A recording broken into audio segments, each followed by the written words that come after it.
Woo. Hi.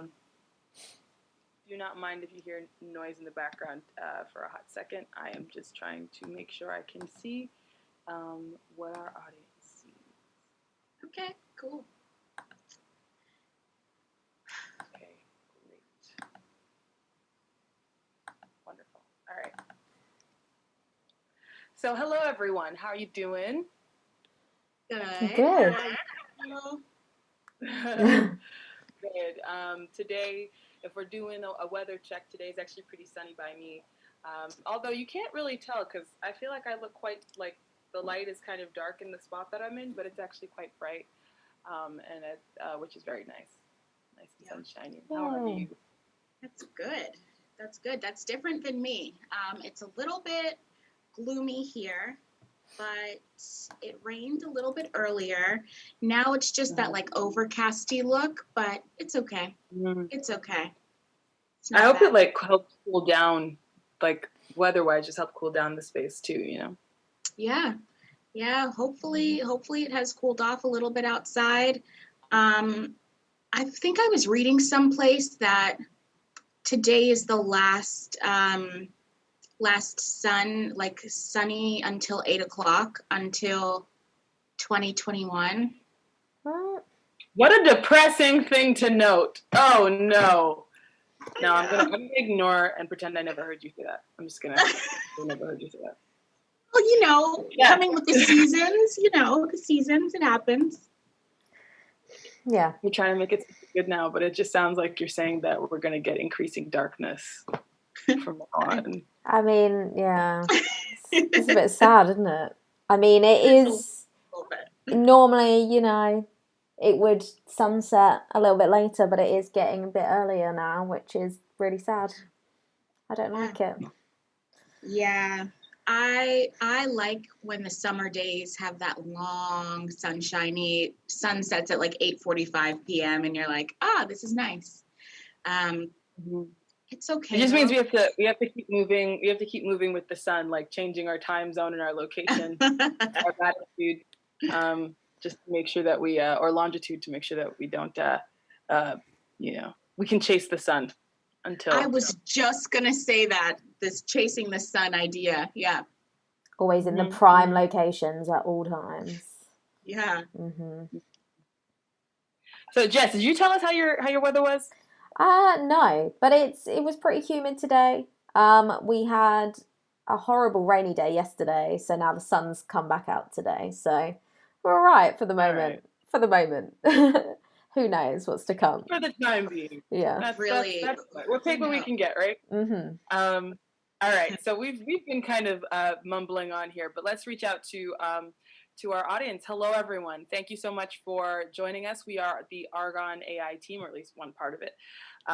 We are an artificial intelligence company, and we have this Twitch channel for you to learn and to interact with us about all kinds of wonderful topics. And today's topic, seeing as it's Thursday, is our usual Throwback Thursday, where we look at whether it's bits of information, ways of doing things, technology, from the past all the way to the present, and then project what it will be like with artificial intelligence. So, today's topic is the history of education. So this is learning. This is the processes that we all, have hopefully, if we're lucky enough, gone through. So I'm going to get us going. Jess, if you could get the visuals started. I shall. All right. So as a disclaimer before we get started for all our viewers, once again, thank you for joining us. And if we're saying anything in the comments that in the process of this episode that are interesting to you, that is interesting, do leave a comment, let us know, and we'll have a good conversation, chat back and forth about it. But yeah, disclaimer, education is a massive topic. The history of learning is a massive topic. We have done extensive research, but of course there will be areas that we leave out. There might be some inaccuracies. So we really encourage you to, look at the sources that we provide for you, as well as to do some of your own exploration on this topic. Of course, we are an AI company, not a teaching company, but as well, one of the things that if you find as you're learning about education that you're inspired to learn something, you can always go and learn about artificial intelligence. We do provide materials for completely free, where you can actually go from the first step in the process all the way through to learning how to code for artificial intelligence. So the link for that is arghon.com/vision2020, and that's where you can learn all about not just artificial intelligence, but how to code it, and as well start using Arghon today. So go to arghon.com and download it. All right, so let's get into it, ladies. Are you Sorry, with Lauren, me? 1 second. With you. Ashy D has commented saying, hello, glad to see you guys are back. Hello, Ashy D. Hi, Ashy D95. Hi, Glad good to to be see back. you here. Glad to see you here. But yes, All I right. am ready. I'm ready. Okay. All right. Cool. So yeah, for today's episode, we're talking about the history of education. So I figured the great place to start is kind of the cradle of life. So that's the African continent scientifically. Where did we as a species learn about reading, writing? Again, can't cover everything, but let's get right into a really cool bit of information, which is that actually it's a little understood, recognized, or known fact that historically Africa has actually served as host to 3 of the greatest libraries in history, and each one was representing world tradition. And the first one of these libraries that we're going to talk about in the history of education is probably one of the most famous, and that is the Library of Alexandria. And you're going to be seeing the visual on the side over there. This was part of the Hellenistic kind of tradition, and was located in one of the most magnificent cities of its era. So Alexandria is actually in Egypt. I think if you press the next visual, it should appear. So it's in Egypt. It was built in 323 BC by Alexander of, the conqueror of Macedonia. So the library itself was actually built a generation after the beginnings of the library at Alexandria. And it was kind of actually the prototype, or the initial, the beginnings of what we know as the university system today. So it operated much like a university center. It had columned walkways, communal dining rooms, lecture halls, and as of course the library itself, which was built later by Ptolemy, I think Soter. I might be pronouncing these names wrong. So any historians in the viewing audience, do forgive us. So this was actually the beginning, the beginnings of what we saw as, the modern kind of university system. It acted kind of like a think tank and attracted some of the, biggest scholars of the time, who actually were given salaries. So kind of like the professors we think of today. There's lots of stories about the destruction of this place. I think if you press the next one, it should still be it. If not, please go back to the first image. Thank you, Jess. So there's many stories about, how it was destroyed, whether that was Julius Caesar that burned it, or, if Christian zealots at the time might have burned it. Of course, it's very ancient history, so it's something that very much, is up for discussion. So then there was a second great library to exist on the African continent, and this was housed at the monastery of St. Catherine's in Sinai, Egypt. And so this was officially called the Sacred Monastery of the God-trodden Mount Sinai. And it was built at the foot of the mountain where Christian tradition says Moses received the 10 Commandments. And it was constructed by the Roman Emperor Justinian. It is said to be one of the oldest functioning monasteries and includes what is possibly the oldest continually functioning library in the world. In 623 AD, the monastery, what you're looking at there is not specifically the monastery, so we'll get to that in a second. But in 623 AD, the monastery received a letter of protection from the Prophet Muhammad, basically saying that, it's a protected site, and this ensured, because of Muhammad's statement, that there were peaceful and cooperative relations between Christians and Muslims. So in many ways, that monastery, that library, actually being a place of education, allowed for a level of peace, right? So education very much playing a role, not just in the development of the mind, but as well the civic, social interaction of whole communities.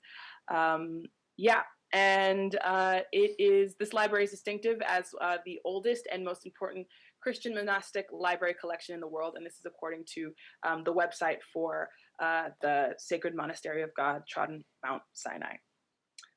So it housed about 3,000 manuscripts. 2/3 are in Greek.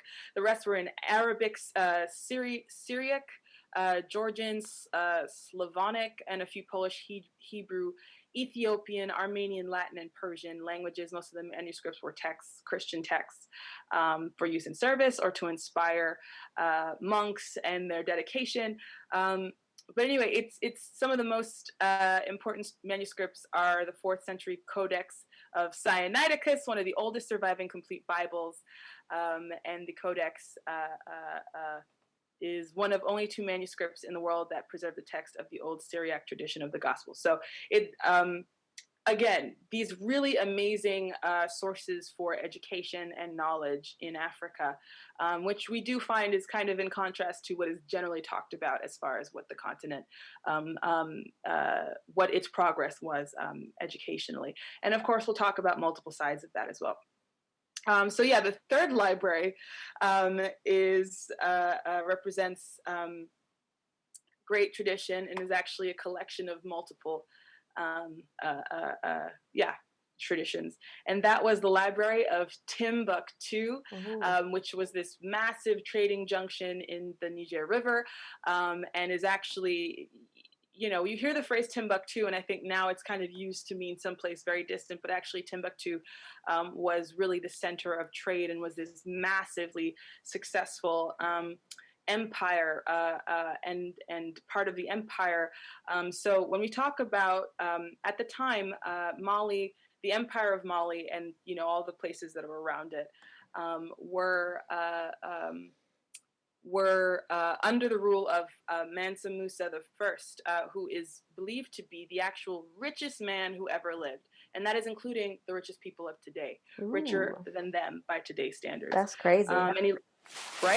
And he lived in Timbuktu. He arrived in Timbuktu in 1325 on his way back from Hajj in Mecca. And at that time, Timbuktu was established as like the center of Islamic learning. They had these with their 3 madrasas, so schools. They had Jungare Bear, Sidi Yaha, and one based at the famous Sankore Mosque built in 989. So Musa, he was in love with Timbuktu, and he was like, I'm going to put a library here. So he instructed the Andalusian architect Abu Ishaq al-Sahili. Again, if I'm saying these names horribly, do forgive me. I'm doing my best. And when he returned, the architect who returned from, at the time it was called Arabia, to construct the mosque, which is the mosque I believe you're seeing now. I might have it wrong. Do forgive us if it is wrong. But it's considered an architectural masterpiece. Jess, can you press the next image? Mm-hmm.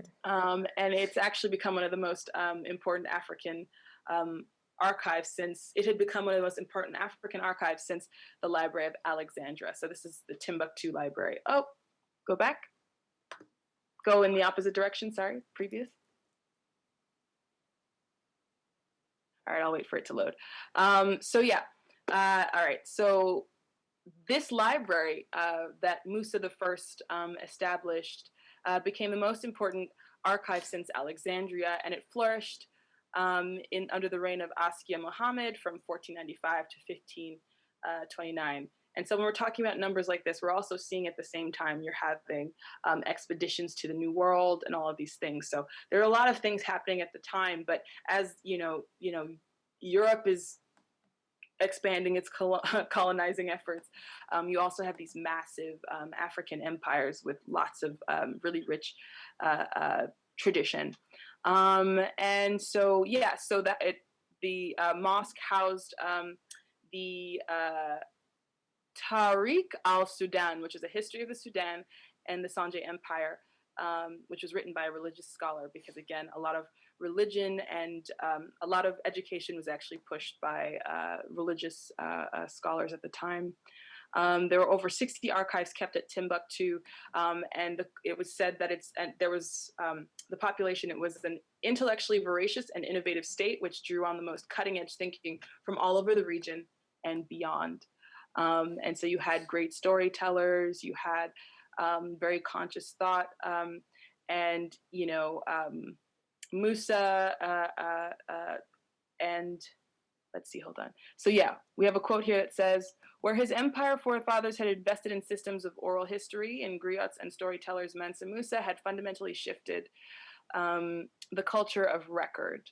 Do you have a picture of a man in a crown in the file? Because remember there was a couple that weren't. Yeah, so it might have been the one there, because we did have an image of Musa. All right. Well, I do encourage everyone to, let me see if I can get you a link there, and you can put that down there for everyone to look at. Yeah, no, we're not on that portion yet. All right, I'm going to give you a Mansa Musa. The good thing about technology is that we have multiple ways of getting things done. All right, so I'm going to send you the link to this image. So this is just a recorded documentation of his existence. Very, very amazing historical figure. All right, so Jess, I will be sending that to you via, or in fact, I might be able to put it directly into the chat, y'all.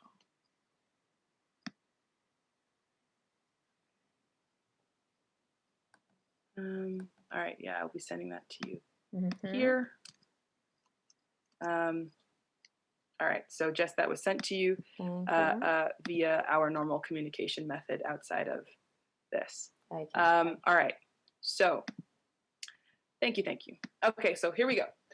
Yeah, so Timbuktu shows that the identification of Africa with orality, or just an oral tradition solely, is actually inaccurate. And at the height of its fame, Timbuktu would accommodate 25,000 students and house at least 400,000 and perhaps as many as 800,000 manuscripts.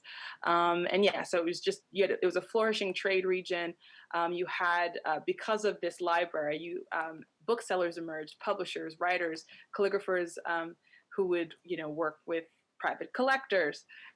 You had a very strong educational and informational exchange in this region. But of course, there were other parts on the continent that had more of a traditional school. So you had Boguera and Bojali in Botswana. Of course, I apologize if we mispronounce these names. But yeah, so this was one means of distributing information. But what we found is that as the, okay, hold on, I want to make sure you can see this one. Number 7, can you go to image 7? That was one of the ones that wouldn't download. Got it, okay, all right, cool. So I'll just keep going. All right, so what we saw is that as there was an expansion from the European portion, European continent, where we saw missionaries actually voyaging to Africa and using it as an opportunity to kind of spread the Christian faith. But what it also did was it shifted the, what happened was there became a more Eurocentric approach to learning. As well, the lectures were different. The the perspective was quite different. And so we found that in our research that it actually shifted the trajectory of certain courses in language. And as well, geography played a role in the expansion of knowledge and language, as we can see that, due to the Sahara and just the expanse of geography and difficult geography. Knowledge, what did remain in many ways regional. So you saw that, for example, things like using paper from papyrus, and that knowledge expanded from Egypt throughout the Middle East and Europe, but didn't necessarily go in the same path towards Southern Africa. And again, that's the barrier of the tropics. So we had certain things that would keep education centralized, but then we saw the expansion of missionary work, right? Where people would, voyage far and wide to spread, messages of Christianity. But as well, there was also, the spreading of the more of a European style of learning. So basically what would happen is missionaries saw the voyages to Africa by their governments as an opportunity for them to spread the teachings of the Christian faith. And they used some of the British Empire's resources, and in turn coerced, they were coerced by that leadership necessarily to essentially subdue the African population. Mm-hmm. And of course, a lot of the teachings that were emphasized were things like never questioning authority and accepting colonial rule as ordained by God. And so, what would happen is that in these places where the traditions were not necessarily Christian, but were traditional, the missionaries would set up not just schools, but clinics and churches. And what would happen is, as the children, if they were dying of disease, whether it was brought over by just, the changing in population, what would happen is that the local people would essentially take their children to these clinics to receive help. And when the children were helped, that also served as a converting mechanism.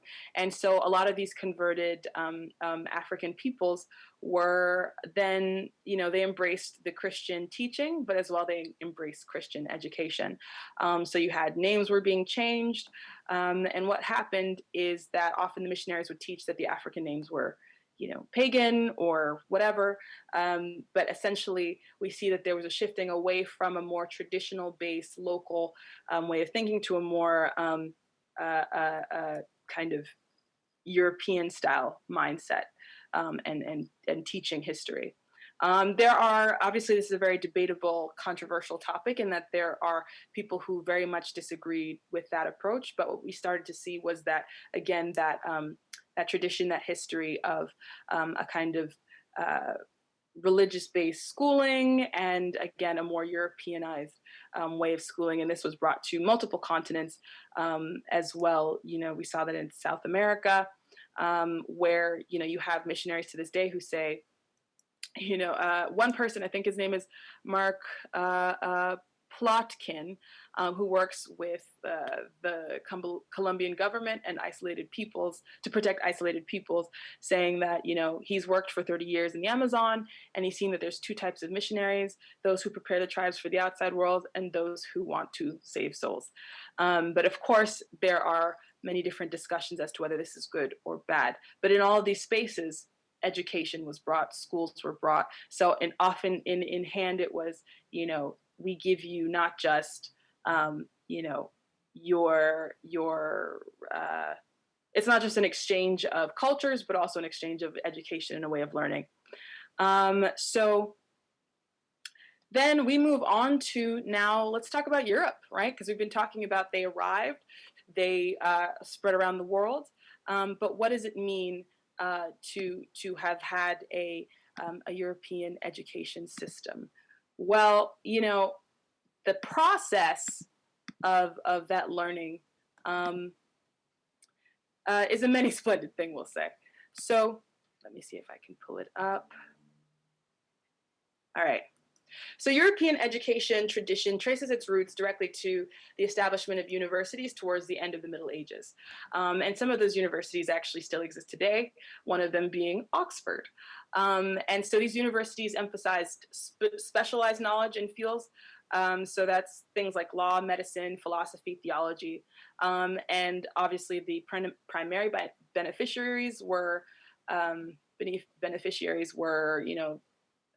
clergymen, as well as some of the more wealthy of the society.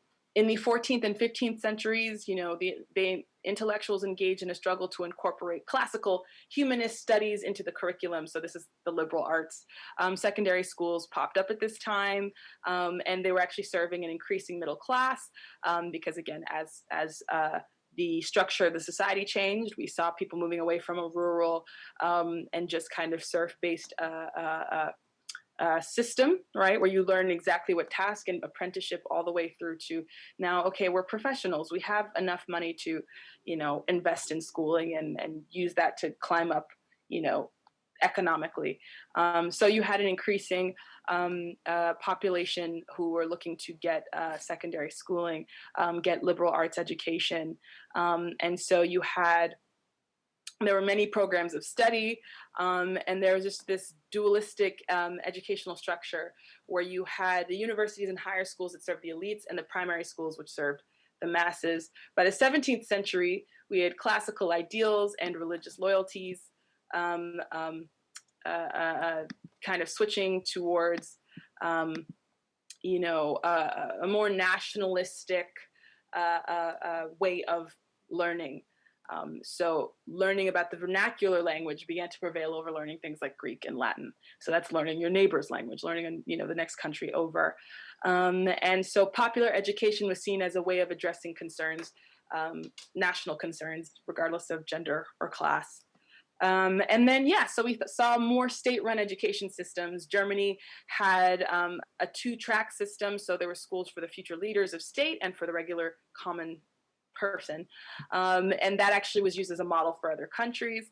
In France, following the revolution in 1789, they moved towards universal or popular education, where it was more about citizenship over religious values. So that kind of secularizing of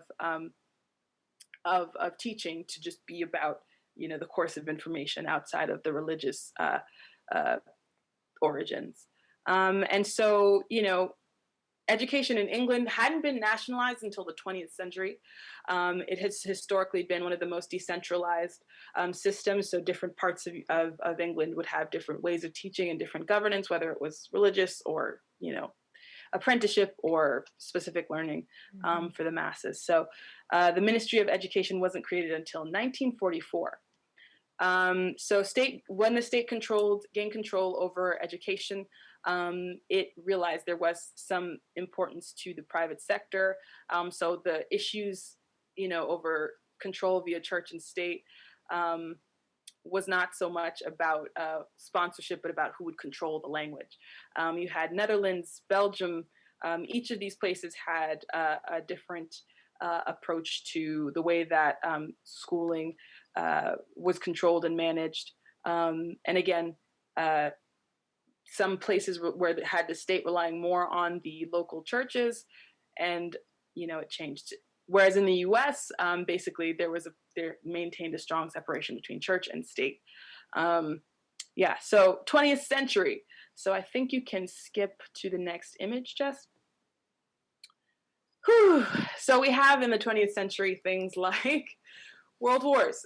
We have a lot of things that are changing the way that schools are operating, and so there was by the 1950s, all Western European countries had adopted compulsory education for children, and it had to begin as early as 5 in England and as late as 7 in certain Scandinavian countries. But it quickly became mandatory for 7 or 8 years in grade schools, although the exact length of schooling changed or was different. So as it became universal, requirements were extended, some structural reforms were necessary. So the major cultural symbol of education reform in Western Europe was a comprehensive school structure that would provide a common schooling experience at the primary level. Norway and Sweden adopted, common school even before the 20th century. But what we see is, again, a shift. Initially, both you see it in Africa, but as well, in the European continent, there were religious leaders, and a lot of time the state leaders were combined, right? And they mandated, this was how the schooling worked, this was the structure. But again, it was centralized to a few. You did have oral traditions, but again, that was more in the local areas. And that shifted as we had things like colonization and kind of a standardizing according to a European standard. Once primary schooling was accomplished, talking about Europe now solidly in the 20th century, you had, a kind of standard curriculum. There have been adjustments and changes as far as who exactly did what, but generally you had a standard education as well as offering of vocational training. And so that would be learning, technical skills, skills for trade. And can you go to the next image? Of course I can. Okay. So let's talk about, let's talk about in all of this, America's schooling system. So obviously the image you're looking at is a fairly modern image.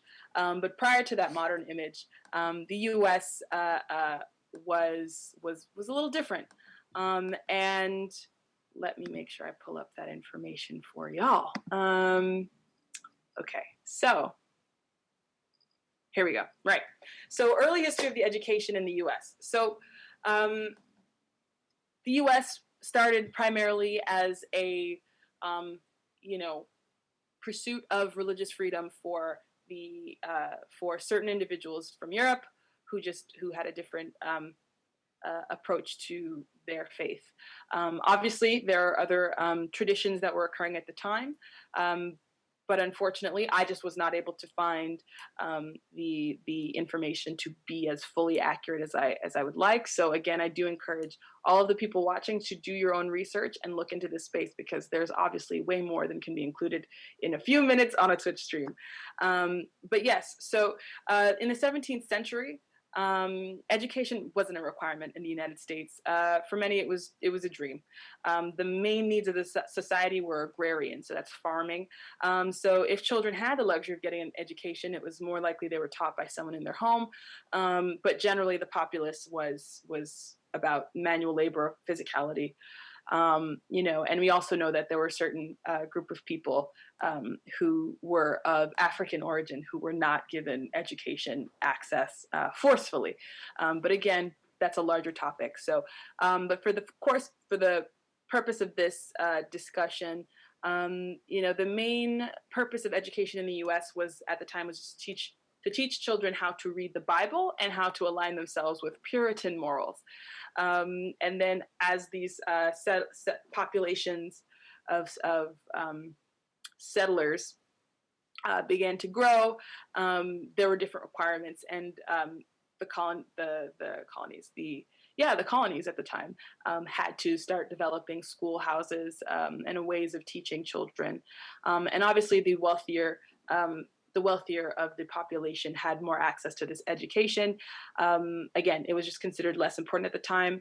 And Harvard was actually the first college in 1636 on the soil here.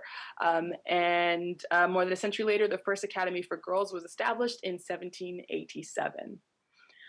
So then let's move on to the 19th century. In the 19th century, education shifted from religiously based again to a common state-sponsored education. As we see, there was a secularizing, similar to other parts of the world. And so, as this philosophy was embraced, we started to see the first public schools in 1821. And in 1867, the Department of Education was established, and a gentleman named George Peabody donated $2 million, which was a whole lot of money back in the day, to help public education in the South, and Howard University for the Black or African American population was established. And then in 1870, public schools were present in every state, with secondary public schools outnumbering private schools. But when the economic depression of 1873 occurred, that kind of hurt formal education. Many of them closed. But then we skip ahead to the 20th century, and that's when in the 1920s, the U.S. economy bounced back. And so you saw a transition from factories. Children were moved out of factories and kind of that industrial, dangerous, kids at work concept, all the way towards kids going to public schools. And you had things like the Association of American Universities were created. And the Progressive Education Association was established in all 50 states with an agreement to fund transportation to school children. So that's where we get the buses, those big yellow buses and things like that. I'm sure they were not necessarily yellow at the time, but and so and then you had things like in 54, Brown versus Board of Ed, which mandated that schools had to be desegregated. So again, prior to this in the US, education was segregated. The Black population was not allowed to go to the to schools with white students. And obviously we see a lot of the fallout that occurred from that. You have, the integration, stories of integration from with students like Ruby Bridges and the initial students. I can't remember if it was 9 students, but who integrated schools, and how dramatically harrowing that was. But yeah, so then we had in the 70s, that's kind of when segregation was really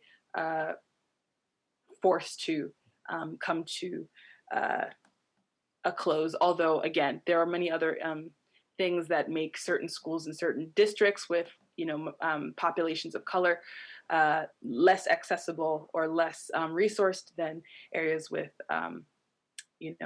majority white students. And again, if there's anything that I'm saying that is disagreeable, we really do encourage you to go and do research to verify these things for yourselves. Don't take our words for it.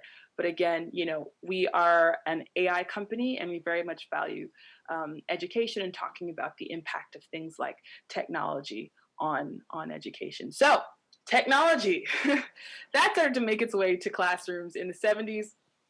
He had things like projectors, calculators, right? We didn't always have calculators that could tell you how to, tell you the result, summation or combination of things.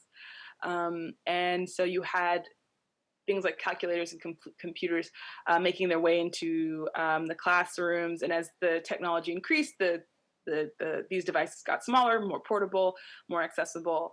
And so we started to see them in schools. So in the 80s, computer-aided instruction, you started to see that in K through 12. So that's kindergarten, 5-year-olds through 12, 18-year-old about education. And by the 1990s, you could see multiple computers in classrooms. And that, of course, you had the dot-com boom and different things happening at that time. So there was a real shift, and technology kind of just made the access to information expansive, right? So, as the world shifts, we see that there's, more different kinds of skills needed. There was a shift away from the religious instruction to a more secular instruction. And in the US and other places around the world, a shift from, knowledge being, minimally necessary due to education, the general workforce being on the farms in agrarian societies, to now a more liberal arts education, more being able to understand varied subjects, specialized subjects, law, medicine, to be able to create these kind of sophisticated societies and structures that we have now. So given that the modern workplace doesn't really require factory working mindset, we're seeing that educators are talking about adapting through technology to create to prepare people for their futures. So I'm going to stop at this point. And I'm going to open the discussion up to the ladies here on the panel. And for all of you who are watching, do comment, chat, let us know. What are your thoughts about education? You know, what did you enjoy about learning, about schooling? What's something that you think could be improved? And did you learn anything from this discussion that helps you better understand, you know, how you experienced learning growing up? All right, ladies. Well, Lauren, first, I just want to say thank you for taking us. I mean, you've taken us all around the world and then some on this journey in the history of education. It really is so far back spanning, and it's so rich and varied in its in the different facets that make up what education has been in the past and how it currently is and what it looks like for the future. So thank you for being the leader of this train today. It's a lot of research. What leaves me so encouraged with this discussion is that people have always been hungry for knowledge as far as time in history has been a thing. You see the difference in what is important or what is really a marker of the time in terms of what is being taught. So what I truly love about the educational systems through history is that what is deemed important is what is more or less taught in the structure of education and the school system. How far back you can see like a societal organization according absolutely. to how yes, like whatever is of utmost importance to that society, that is what is being taught in schools. As that shifts and certain facets kind of change, you see the schooling system change as well. What I really loved was seeing the difference between, you know, education being just for the few to it being something like a public school setup that can make education truly accessible to everyone. I think that is probably one of the biggest markers in educational history, is that it's not just for the few now. It's not just based on your access. Education is something that should be absorbed and able to be used and harnessed for everyone's future. I really love that. Schools, from seeing this progression in history, are really the markers of the time and what is important. So I'm curious to see how artificial intelligence plays a part in the future. From conversations I've been a part of lately, speaking about how artificial intelligence education is being taught in school systems, I am thinking that schools almost are setting the trends of what the next technological shifts look like, what the next trends in jobs look like, how the school system went from an agricultural based to educational, more business-like, more educational, focused on math and reading and science and things like that, as opposed to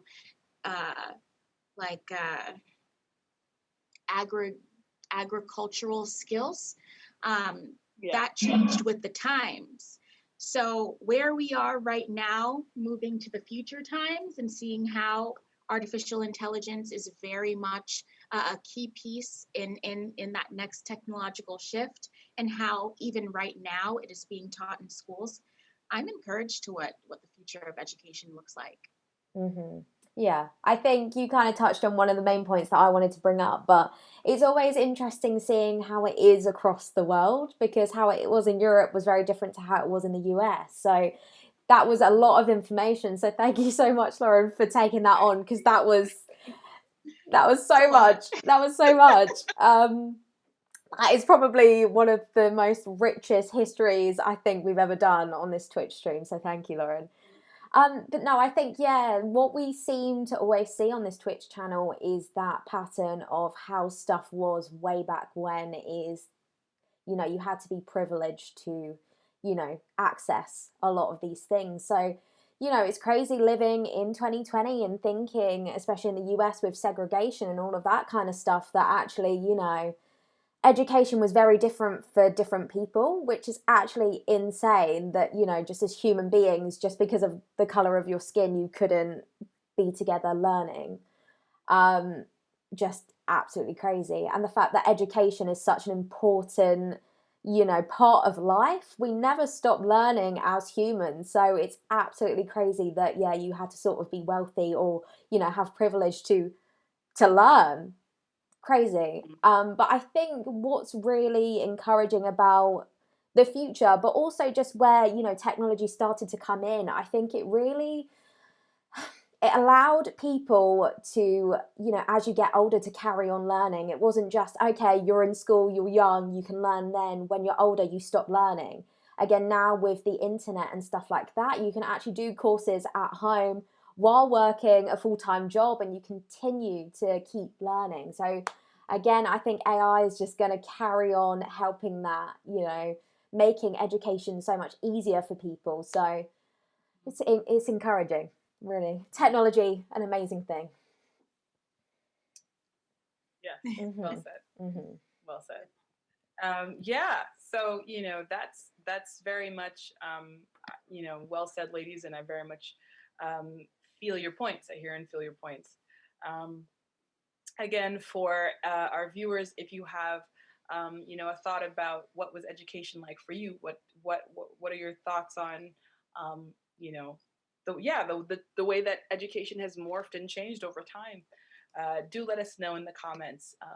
And yeah, and also we really do love continuing these conversations beyond just here on our Twitch stream. So definitely, before we move to the next section, definitely go and follow us on all of our social media. So that's at Arghon AI for Instagram, Facebook, and Twitter. And follow us on subscribe to us on youtube.com/Arghon, because a lot of these great videos that you see here, they expire and you can't find them again. But when you go to our YouTube channel, they're all there for you, as well as really great content we've made, other kinds of content we've made on there. So definitely go check out and subscribe to that channel. And while you're here on this channel, be sure to friend us and follow us so you can know when we release new not Topic Tuesdays, Throwback Thursdays, and Monday Flags and Polls, because they're brilliant. Mm-hmm. All right, so shall we transition into the future? We shall. All right. Good. Okay, so you know, we've got, when we're talking about the U.S., and I'm going to focus on the U.S., but really and truly, a lot of these changes are actually global. And what we find is that technology has allowed for a kind of globalization of learning. You know, in multiple parts of the world, you know, you can have pen pals. Students in the U.S. are writing and communicating with students in Europe and Asia, and so there's a lot of interconnectedness and globalness to what we learn and how we learn.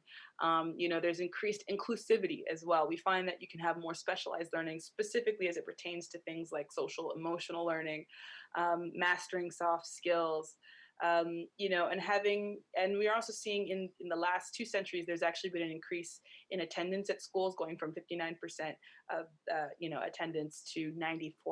So even as we talk about things like, you know, some schools are failing, schools need to be brought up, we actually see that the trend generally is that there is an increasing either quality or attendance in schooling. So, you know, as we need more soft skills and social emotional learning, that's things like knowing how to interact and how to be professional, how to, you know, send an email, how to come across professionally or make a presentation. All of those things are becoming some of the skills that our education is really spreading.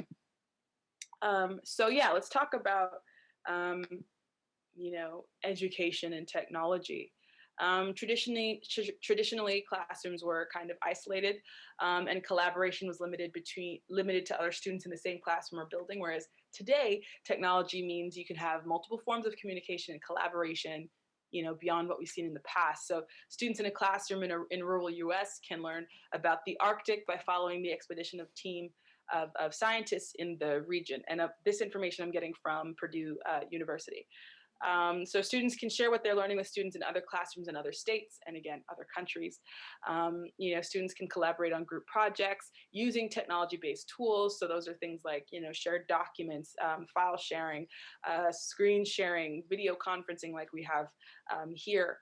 And so it's also shifting the role of teachers and learners. So in a traditional classroom, you have the teacher as the primary source of information, and the learners passively take in that information. And so that's kind of the teachers on the stage and the students are the audience. And that happens today, but we're actually seeing that access to information and educational opportunities by technology means that the teacher is shifting. Their role is becoming more of a guide, a guide to the students. Almost like, if you've ever seen the show, The Magic School Bus, where Miss Frizzle kind of would take these students on this tour of the lymphatic system or the, space, the solar system. I think they've amended those episodes, so now it's an 8-planet solar system. But again, this idea of the guide, now it's out of the fantasy of the school bus, and it's now technology has made it that, teachers are learning oftentimes alongside their students and exploring together, which I personally really like. I love that kind of learning the most. I think it allows you to feel like, students to feel like they are a part of something, and you take on what you learn a little bit more when you found it and discovered it together. But that's my editorializing, going back to the information. So schools and universities across the country are beginning to redesign learning spaces. So again, that stage, teacher on a stage, students out there, is actually, we see that's shifting. And so now it's more about, creating a space for the free flow of ideas. Yes, you might see in that photo, those students are meditating. So it's just this idea of pulling in, again, soft skill things, personal management, emotional management skills, so many more nuanced and high level needs being addressed by education. Now, obviously, again, this is all with caveats. We know that there are different levels of access depending on where you live and what resources are available. So we see that schools and universities across the country are redesigning learning spaces to kind of enable the new model of teacher as guide. So these learning spaces are actually more about interaction, small group work, and then technology kind of being the paper to allow the communication between groups. And so, we're seeing a transformation in instructional materials, right? Students are using technology. So that's whether it's a computer, it might be a laptop or a tablet, smart boards. So being able to actually have the computer integrated with the writing surface where you're learning, and having a more instructional and designed experience. So when we talk about the future, we're talking about technologies, right? Yeah. Jess, if you could go to the next picture. Yeah. There we go. Yeah. Yeah. So what does that mean when we talk about technology? So schools of the future, there's a lot. I actually think there's a few more sources I didn't send to you, so I'm going to put them somewhere for you to upload to this chat after we conclude the discussion. But the school of the future, what does that look like? Well, it's things like having the tablets, right? Having students experiencing learning as kind of, schools as a lab for learning, virtual reality, right? Things that were once solely for the gaming space being used to teach and to instruct. What better way to instruct someone in, a student, let's say in rural Idaho, about the Arctic than to have them actually explore via virtual reality, the details of the Arctic. What does a penguin look like when they're 2 feet in front of you versus a textbook, right? So you have, again, this increase of using applications, actual technology, programs, algorithms to help learning, to facilitate learning, having extremely customized courses. So these are individual courses, right? If your algorithm knows, wait, the student's pace of learning on math is far superior to the next, let me not slow down their pace of learning. Let me provide another material of information for them to take and learn. Or maybe this person needs more help in math, so let me slow down and also offer this alternative supplemental information to help with math learning or English learning. So we're seeing this kind of intellectual algorithm. Systems that allow for the whole educational process to be more efficient and help to develop abilities and skills for, within each child. And so again, you have this exploration and this kind of pupil-led learning. And in many ways that it feels almost like a circular motion, because a 360, because, when we were talking about the wealthy of the past, especially in, the wealthy of the past, there were tutors, right? And individual learnings. There was oration directly from one person bringing information to you, but it was an interactive learning process as opposed to the passive sit down and just take an information learning process. So what we see now is that we're also coming back to a kind of exploration, personal adventure in learning, but again, facilitated by these amazing technologies that allow for opportunities far beyond the limitations of geography, time, or access. Educational professionals are also finding themselves having to learn more technology and be more technologically savvy. Again, if you're a teacher who wants to teach AI, go to arghon.com/vision 2020, because that is a great tool for you to teach your children, your students, about artificial intelligence. As well, it helps you be prepared for the technologies that they'll be using, the AI technologies for the classroom. So yeah, we have things like robots in teachers, right? So we have algorithms, but there's also having aides in the classroom who might not actually be people. But again, that doesn't necessarily mean that we replace teachers, because again, there is nothing like that interaction. Also, depending on the age group and certain needs of the children and students, all of those things work in tandem. It's about technology working in tandem with teachers. So again, we really encourage teachers to see technology in the classroom as an opportunity and a way to provide additional learning and ability for students. Yeah. And let me see. So other changes. So we've got algorithm learning, right? Platforms where you have things like academies, online academies for learning. And we see that now, especially in COVID times, where, learning, a lot of it has transitioned online, but there's still quite a ways to go as far as being able to teach different age groups and whatnot. But you have virtual classrooms. As well, you have part-time schooling. So it's this idea of, if you're dealing with students who live remotely or who still work on farms, being able to go to school and learn in a way that works around the schedule and still helping the family. So there's many more things. Again, artificial intelligence just being a part of the learning process as a tool, right? A tool for customizing learning and helping teachers to access their research, right? Because teaching, one of the big parts of being a teacher is the work that is not done in the classroom. It's all of the prep work to create curriculum, to guide students learning, to assess each individual student's learning and preparedness, and be able to make adjustments. So for these teachers, this artificial intelligence becomes an aid in finding new material, in uncovering, things, maybe trends in the learning of the students that, you couldn't have been captured outside of, an AI being able to monitor speed and pace of learning and tracking. So a teacher can then say, okay, we're going to spend more time on this unit or less time on this unit.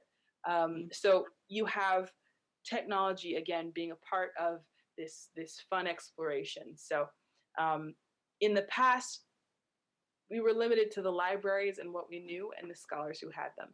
And now it is a global expanse where every person, every scholar, every library that ever existed that is online becomes now possible to access in the classroom. That's a really great form of infinite learning. That concludes my the lesson, the history of education, and the future, the Throwback Thursday. What is education going to look like with AI? Again, I'm going to throw it out to you ladies and throw it out to you, the viewers. What do you think, our followers, our friends, what do you think about the future of AI, of technology in education? Paula, you went the last time, so I'm going to ask Jess to go first. Mm-hmm. So it's interesting because it's education at literally any time.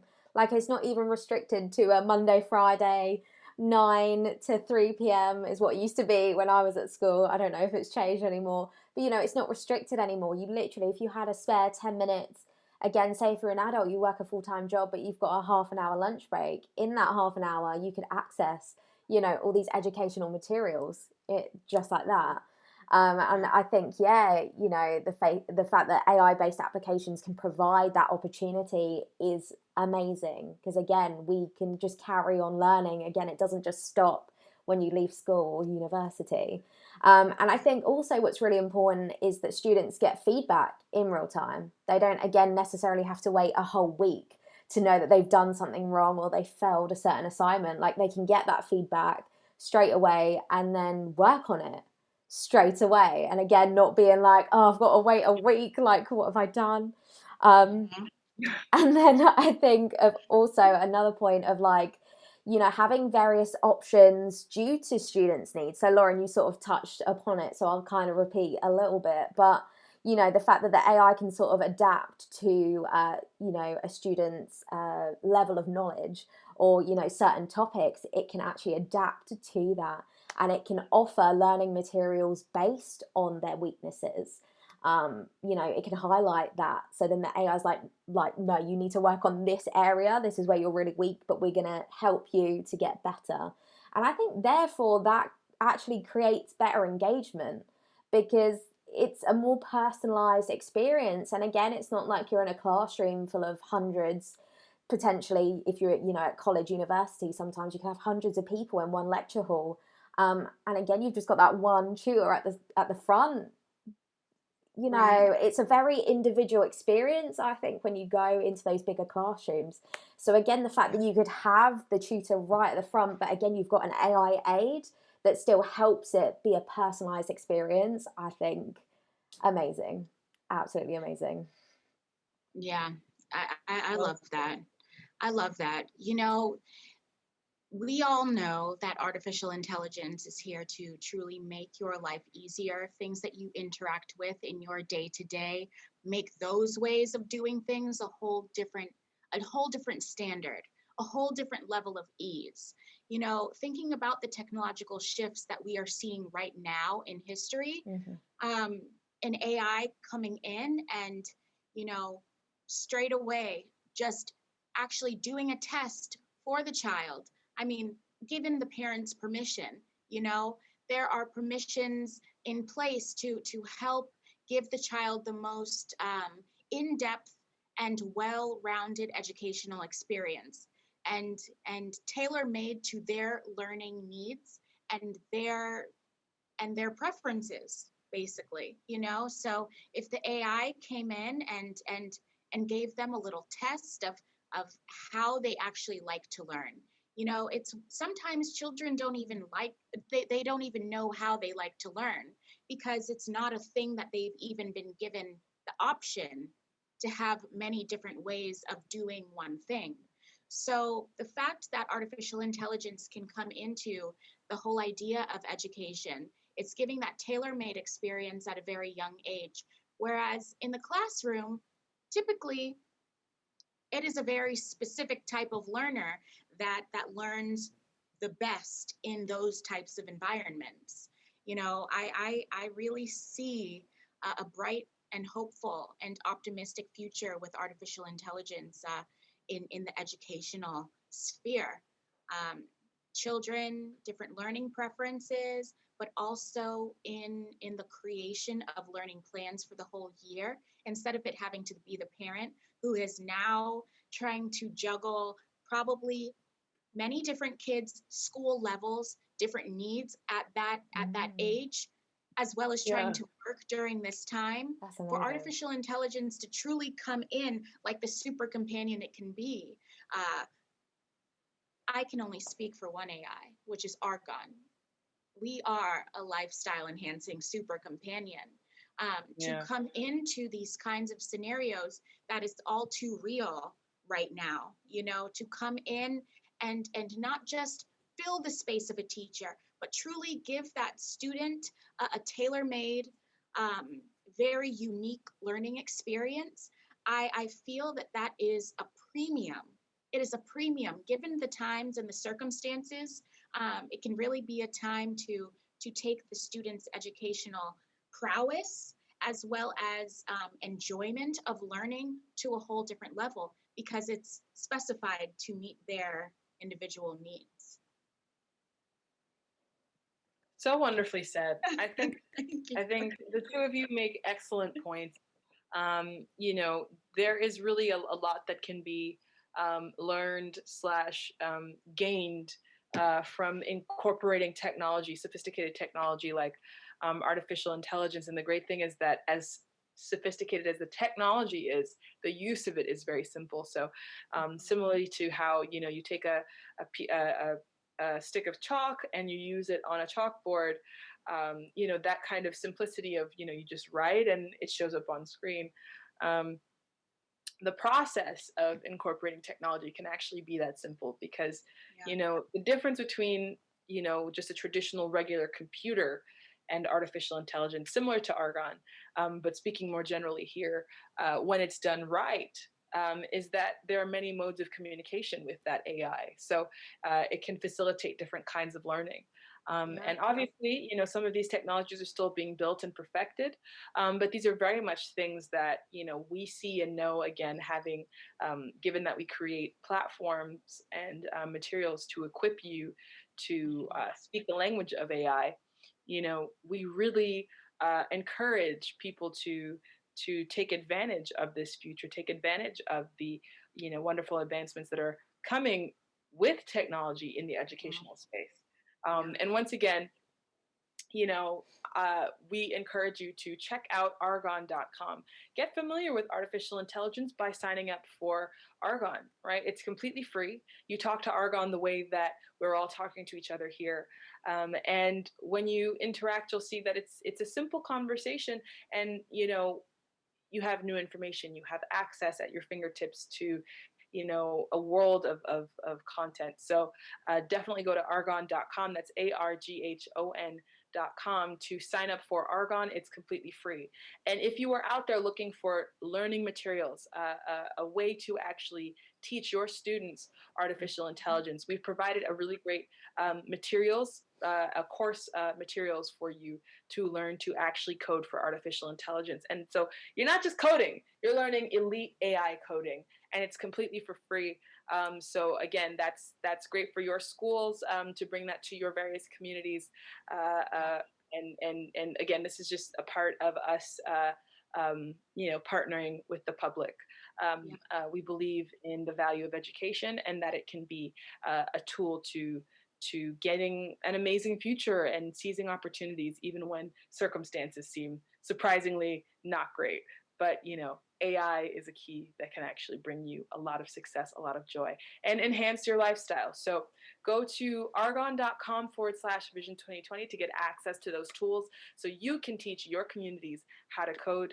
And again, don't forget to follow us at Arghon AI for Instagram, Facebook, and Twitter, and subscribe to our YouTube channel. That's Arghon, youtube.com/Arghon.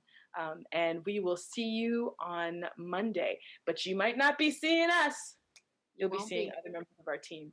All right. So thank you. And thank you, ladies, for your participation. It's been really great. Thank you for the comments.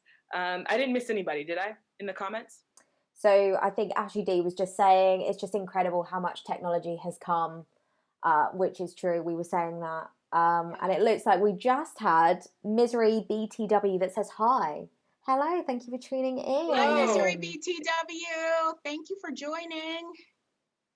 And we wish you We are Arghon, and we wish you everything joyful and non-misery.